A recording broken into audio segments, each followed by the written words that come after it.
This is article 343, article 343 official language of the union. Again which article deals with the official language of the union. These articles are important only for your prelims exam, not important for your mains. जब हम mains की तैयारी करेंगे तो उसमें ये कहीं से कहीं नहीं आते हैं, सही है. इनमें भी प्रीलिम्स के लिए खास टिपिकल कुछ ही शब्दों से क्वेश्चन आता है जो कि आप लोगों ने हाईलाइट करना है बस. और यही कोचिंग का फायदा भी है कि आपको कोचिंग में वो मिल जाएगी जहां से क्वेश्चन आते हैं, बस वो समझ में भी आ जाए, काम हो गया अपना. वरना हमें इतने सारे आर्टिकल, इतने सारा सिलेबस से कहां से क्या आएगा ये आपको आइडिया नहीं होता है. तो वो मैं आपको बता रहा हूं. 343 official language of the union कौन सा आर्टिकल डील करता है? 343. यहां से क्वेश्चन आएगा. पढ़िए क्या है and what it says. The official language of the union, official language of the union, केंद्र की बात कर रहा हूं मैं, shall be Hindi in Devanagari script. इस शब्द को ऐसे रट लीजिए भाई, पी फॉर प्रीलिम्स. यहीं से क्वेश्चन आएगा. कैसे क्वेश्चन आएगा? विच आर्टिकल सेज दिस, कौन सा आर्टिकल ये कहता है कि केंद्र की ऑफिशियल लैंग्वेज हिंदी होगी और देवनागरी स्क्रिप्ट में होगी. बस ये. I started preparing for the UPSC. हर गली, हर मोहल्ले, हर घर पर जिसने कभी यूपीएससी की तैयारी नहीं की उसकी एक ही advice, go to the newspapers, newspaper पढ़ो. सही है. अब लेके बैठ गए हिंदू, 3-4 घंटे को हर चीज को लिख रहा हूं मैं पागल हो गया कि यार क्या है ये न्यूज है, ये खत्म होने का नाम ही नहीं. फिर कटिंग करके रखो, पूरा दिन मैं करंट अफेयर से बाहर ही नहीं जा पा रहा हूं. मिसगाइडेड. समझ रहे हैं बात. इस तरीके से क्या कहते हैं, इंग्लिश सुधारनी है तो इंग्लिश न्यूज़पेपर पढ़ो. ठीक है. कितने लोग सुधर गई? बिल्कुल नहीं सुधरती. सुधरती है लेकिन टू सम एक्सटेंट, उसका भी एक तरीका होता है. इसी तरीके से जब मुझे बाद में समझ में आया कि अरे ये तो बर्बाद हो जाऊंगा इस तरीके से न्यूज़पेपर्स में, फिर ढंग से एनालिसिस की.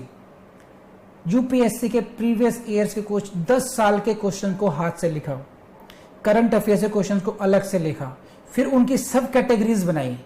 और तब ये समझ में आया कि न्यूज़पेपर में सब कुछ नहीं पढ़ना है. मुझे तो केवल एक ही 2 चीजों को फोकस करना था. जितने भी पॉलिटिकल न्यूज है सबको छोड़ दो. समझे. अगर कोई पॉलिसी आ जाए, जैसे स्क्रैप पॉलिसी आई अभी, कोई लेटेस्ट लेजिस्लेशन आ जाए, उस पर ध्यान दो, उसके एडिटोरियल पढ़ो, वहां से क्वेश्चन आएगा. जो स्पोर्ट्स वाला पेज है उसको कंप्लीट छोड़ दो, उसको हम करेंगे करंट अफेयर्स की बुक से करेंगे, तब जाके ज्ञान मिला, सेल्फ अर्जित वो. तो कई बार हम लोग बहुत फोकस से हट जाते हैं और यही डिफरेंस है आपका. देखो आपको कोचिंग में यहाँ पे यही सीखना है कि हमें 10 साल में जज नहीं बनना, हमें 1 साल में बनना है. तो उसके लिए ये फोकस्ड अटेंशन बहुत जरूरी है कि कहां से क्वेश्चन आएगा, बस उससे काम चलना है. बाकी मेहनत करना मेंस के पॉइंट्स में, जहां पर मेंस के लिए समझना है आपने, डीप अंडरस्टैंडिंग वहां चाहिए हमें. तो इसी तरीके से जो पहला क्वेश्चन है आपको सिर्फ इतना याद रखना है कि ये लैंग्वेज, ये लाइन कहां लिखी है. बस दिस इज आर्टिकल 343 में लिखी है. The official language of the union shall be Hindi. And कौन सी स्क्रिप्ट से क्वेश्चन आता है, यहां से फिर आता है. तो देवनागरी स्क्रिप्ट को ध्यान रखना. बस देवनागरी स्क्रिप्ट है, लैंग्वेज है हिंदी, 343 आर्टिकल है. बस आगे बढ़िए. Not with standing anything in clause 1. Clause 1 में क्या था? ऑफिशियल लैंग्वेज क्या है? हिंदी है. कि उसमें कुछ भी लिखा हुआ हो. ये पीरियड नोट कर लीजिए. For a period of 15 years please highlight these 15 years. 15 साल के लिए. कहां से 15 साल? From the commencement of this constitution. इस संविधान के प्रारंभ होने से 15 साल तक. ये 15 साल की जो फिगर है, ये फिगर नहीं है भाई, ये टिकट टू मेंस है. Ticket to mains. प्रीलिम्स में क्वेश्चन पूछा जाएगा आप लोगों से. The English shall continue to be used for all the official purposes of the union. यानी कि 26 जनवरी 1950 से अगले 15 साल तक English language shall continue to be use for the official purposes. तो ये क्वेश्चन आपसे पूछा जाता है कि एट द इनिशियल लेवल संविधान ने 26 जनवरी को ही बोल दिया, लागू हो गया कि Hindi shall be the official language. लेकिन इसके लिए इसके एक्सेप्शन के रूप में क्या आ गया साथ में? English shall continue to be the use for the official purposes. तो कितने साल के लिए कंटिन्यू किया गया था initially? That was for 15 years. तो ये 15 ईयर्स की जो फिगर है इसको अपने मन में बसा लीजिए. हनुमान जी ने राम को बसाया था अपने उसमें, आप इस 15 ईयर्स को बसा लीजिए बस. एंड पी फॉर प्रीलिम्स हो गया, बहुत है बस, मोर देन एनफ,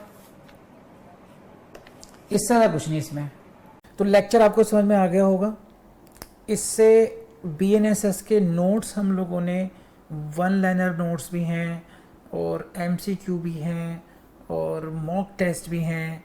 जितना भी स्टडी मटेरियल चाहिए आपको, हम लोगों ने हमारी वेबसाइट पे फ्री ऑफ कॉस्ट आपको प्रोवाइड कर रखा है। इसलिए मैं आपसे कहता हूँ कि हमारी वेबसाइट को ज़रूर विजिट करें, vidhijudicial.com पे ज़रूर जाएं, राइट।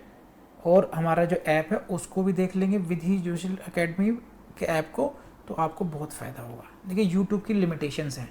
हम लोगों ने, आपने देखा होगा किसी भी वीडियो में हम लोगों ने ये नहीं कहा कि साहब इसको आप जो है ना ये कोड लगाइए, वो कोड लगाइए, कोई हमने सेल करने की कोशिश नहीं की है, देखा होगा।